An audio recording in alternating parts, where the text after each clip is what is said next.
আজ 8/8/2026 ইংরেজি তারিখ দুপুরবেলা আমাদের আগরতলা জিআরপিএস এর সাব ইন্সপেক্টর পঙ্কজ কুমার দাস এবং অন্যান্য স্টাফ মিলে অন্যান্য দিনের মতো চেকিংয়ে বের হয়।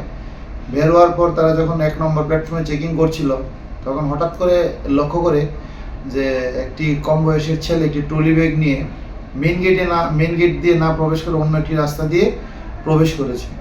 সঙ্গে সঙ্গে ওই সাসপেকশন ভিত্তিতে আমাদের স্টাফ তাকে আটক করে এবং তার ট্রলি ব্যাগ থেকে তল্লাশি করে সর্বমোট 12 কেজি 465 গ্রাম অবৈধ গাঁজা উদ্ধার করতে সক্ষম হয়, যার বর্তমান কালোবাজারি মূল্য হবে প্রায় 2 থেকে 3 লক্ষ টাকা।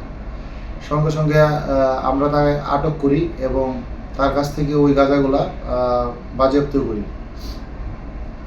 প্রাথমিক তদন্তে সে জানায় যে সেই এই গাঁজাগুলো সিপাহীজলা ডিস্ট্রিক্ট থেকে এনেছে এবং ট্রেনের মাধ্যমে সেগুলো বহিরাজ্যে নিয়ে যাওয়ার উদ্দেশ্যে এখানে এসেছে। আমরা তার বিরুদ্ধে একটি সুনির্দিষ্ট ধারায় এনডিপিএস মামলা গ্রহণ করেছি এবং বর্তমানে তার ইন্টারোগেশন চলছে। তাকে আমরা আগামীকাল মহামান্য আদালতে সোপর্দ করব।